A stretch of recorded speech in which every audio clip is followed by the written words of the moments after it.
Hi, everyone. I am going live. I just got inspired. I've actually had something on my mind for the past 24 hours, and I just read an article on this subject matter. So I think it's a sign I need to share this with all of you and hopefully impart some important lessons. And it's not the cheeriest subject matter, but it's one a lot of us think about this time of year. We think about people who've passed on, and there are some really important, meaningful, consistent lessons to be learned from people at the end of their lives. And the reason why I want to talk about this is because if we pay attention, we listen to these and learn from them, we can live our best lives. So, I, like a lot of you, have experienced loss of important people in my life.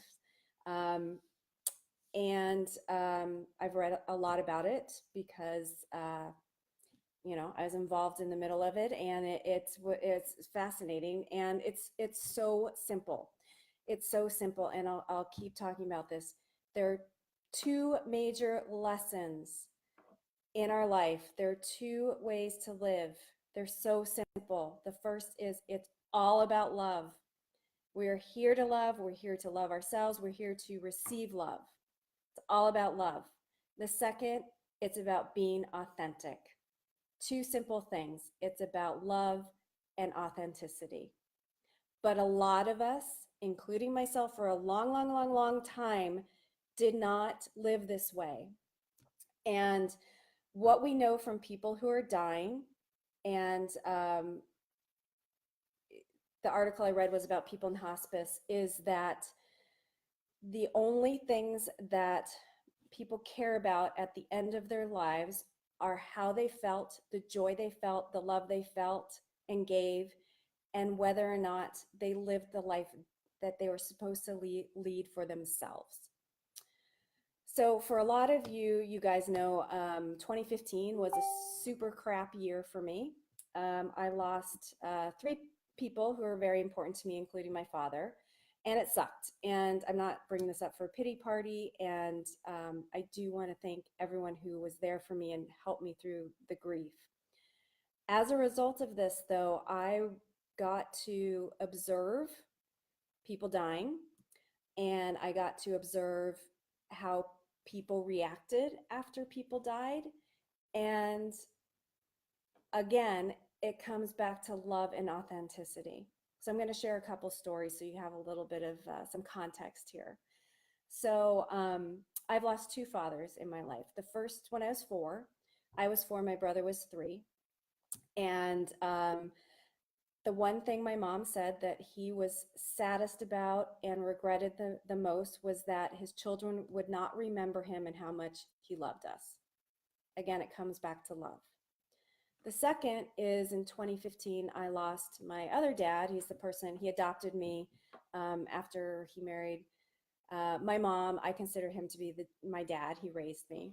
And he was a brilliant lawyer, had all these accolades, awards. His obituary was like this long.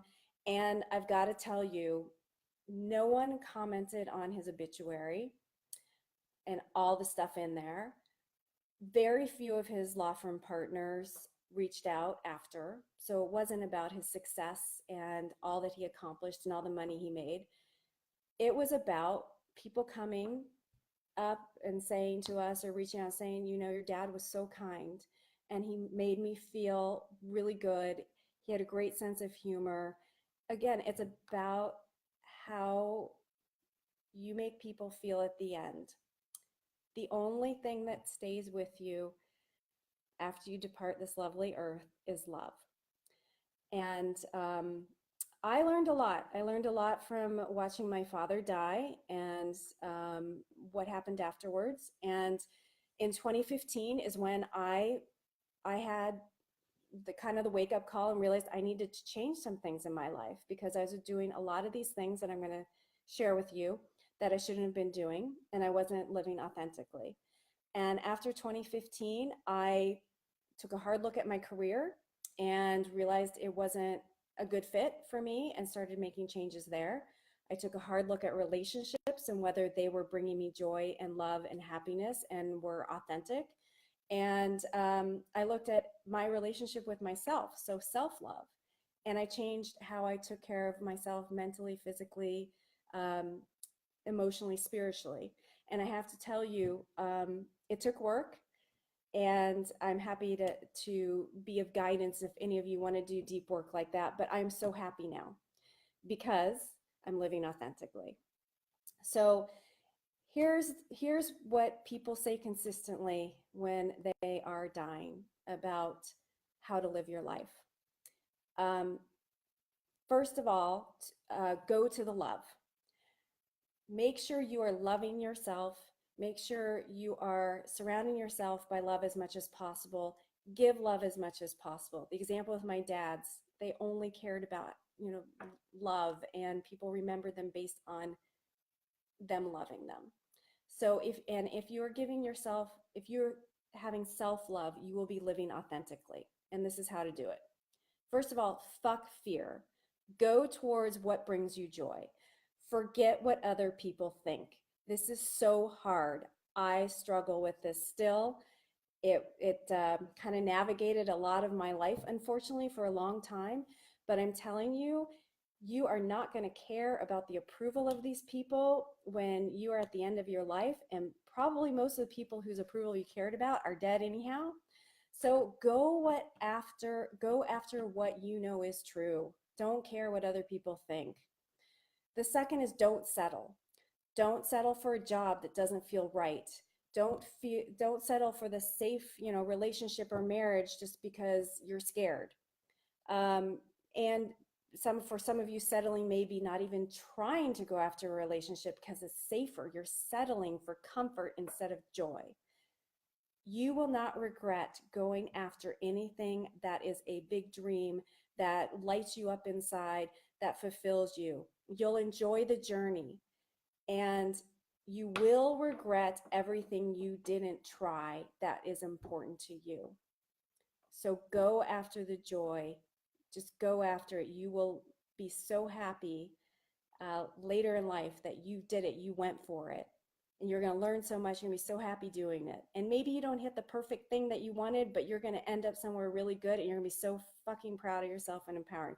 I'm swearing a lot today because I'm really riled up about this. The next one is don't wallow. We're all going to make mistakes. We're all supposed to mess up, take missteps, but the goal is, and I know it's cliche, you're supposed to learn from them. And when you do, it's super empowering and you move on. It's hard sometimes to see the lesson and take the lesson and make adjustments. But if you don't, you're going to look back on your life and you're going to be so upset that you wasted this time having a pity party and wallowing and being the victim.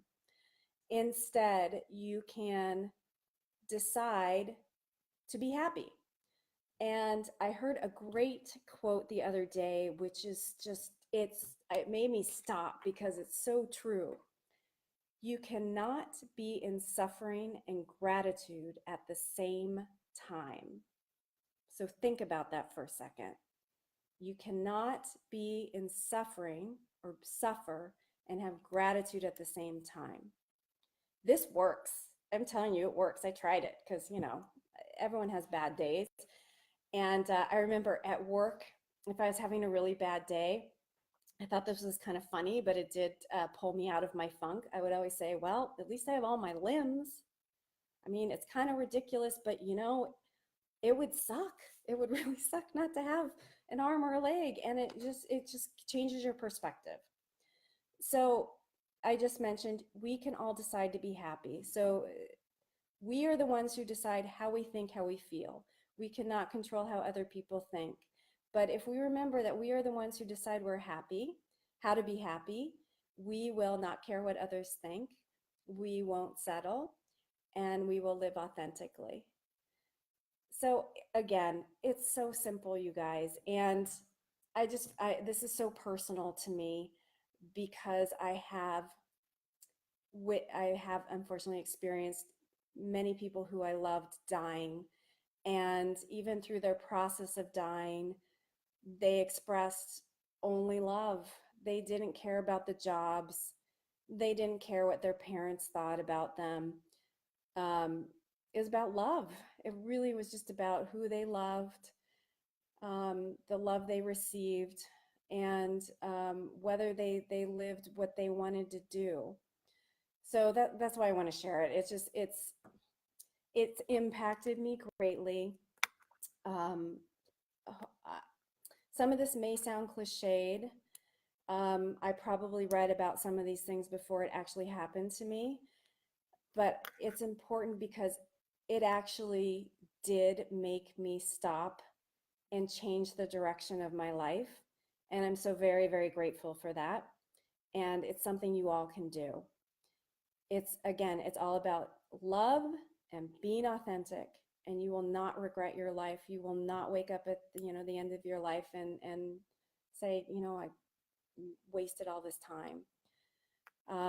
So again, really simply, fuck fear, forget about what other people think. Don't settle in relationships and work, in your hobbies, how you spend your days. Go after what you want. You will never regret it, and don't wallow. You cannot suffer and have gratitude at the same time. And just love. Um, anyhow, I wanted to share that today. If you guys think this would help, be of assistance, um, or empower someone else, please share it. If you'd like to dig deeper into how to figure out what is your purpose and how to be truly authentic, I can help you with that. I went through it. I dug really deep, and it's very different from the life I had before, and it was scary, but I went into the fear, and being authentic is the best thing I've ever done for my life. I can't say that enough. So thank you for the time. Hope you guys are enjoying your December, and thanks for joining me. I hope you all are great. All right, take care. I'm going to try to turn this off now. Still learning. All right, bye.